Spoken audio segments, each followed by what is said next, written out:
ఘనమైన వేడుకలకు సంతోషాల పండుగలకు గత 3 దశాబ్దాలుగా మీ కుటుంబంలో జరిగే ప్రతి తీపి జ్ఞాపకానికి ప్రత్యేకం Sri Manikanta sweets and bakery, main road, Kagarapu Valasa. శుభకార్యాలకు, ఫంక్షన్లకు ఆర్డర్లపై సప్లై చేయబడును.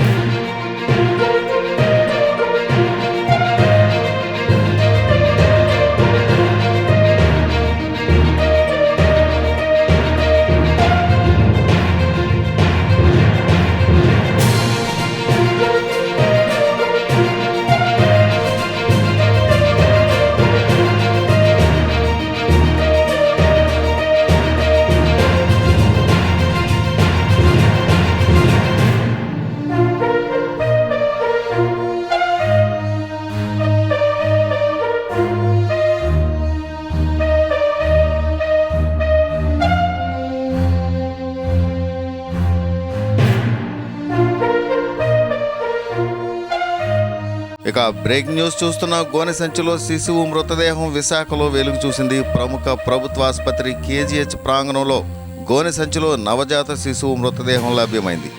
ఆసుపత్రి పర్యవేక్షణాధికారి ఛాంబర్కు అతి సమీపంలోని ఈ మృతదేహం కనుగొనబడడం మరింత ఆందోళనకు గురిచేస్తోంది. కొద్ది రోజులుగా ఆసుపత్రి ఆవరణలో వస్తున్న దుర్వాసనకు అప్రమత్తమైన సిబ్బంది గోనె సంచిలో పురుగులు పట్టి కుళ్ళిపోయిన శిశువు మృతదేహాన్ని గుర్తించింది. సమాచారం అందుకున్న 1 టౌన్ పోలీసులు సంఘటనా స్థలికి చేరుకుని మృతదేహాన్ని పోస్టుమార్టం నిమిత్తం తరలించారు.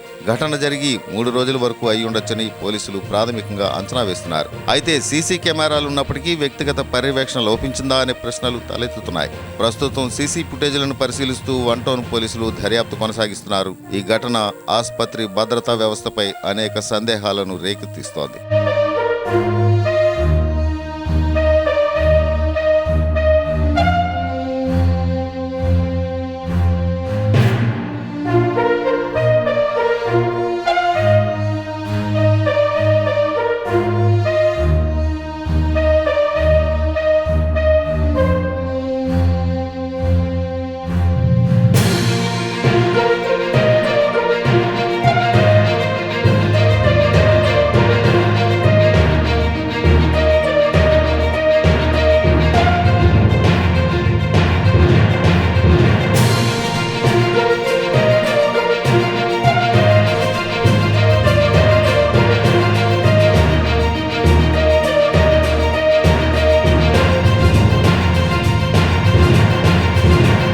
ఇక బ్రేక్ న్యూస్ చూస్తున్న గోనె సంచిలో శిశువు మృతదేహం విశాఖలో వెలుగు చూసింది. ప్రముఖ ప్రభుత్వ ఆసుపత్రి కేజీహెచ్ ప్రాంగణంలో గోనె సంచిలో నవజాత శిశువు మృతదేహం లభ్యమైంది.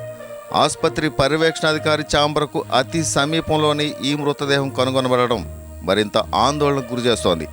కొద్ది రోజులుగా ఆసుపత్రి ఆవరణలో వస్తున్న దుర్వాసనకు అప్రమత్తమైన సిబ్బంది గోనె సంచిలో పురుగులు పట్టి కుళ్ళిపోయిన శిశువు మృతదేహాన్ని గుర్తించింది. సమాచారం అందుకున్న 1 టౌన్ పోలీసులు సంఘటనా స్థలికి చేరుకుని మృతదేహాన్ని పోస్టుమార్టం నిమిత్తం తరలించారు. ఘటన జరిగి 3 రోజుల వరకు అయి ఉండొచ్చని పోలీసులు ప్రాథమికంగా అంచనా వేస్తున్నారు. అయితే సీసీ కెమెరాలు ఉన్నప్పటికీ వ్యక్తిగత పర్యవేక్షణ లోపించిందా అనే ప్రశ్నలు తలెత్తుతున్నాయి. ప్రస్తుతం సీసీ ఫుటేజీలను పరిశీలిస్తూ 1 టౌన్ పోలీసులు దర్యాప్తు కొనసాగిస్తున్నారు. ఈ ఘటన ఆసుపత్రి భద్రతా వ్యవస్థపై అనేక సందేహాలను రేకెత్తిస్తోంది.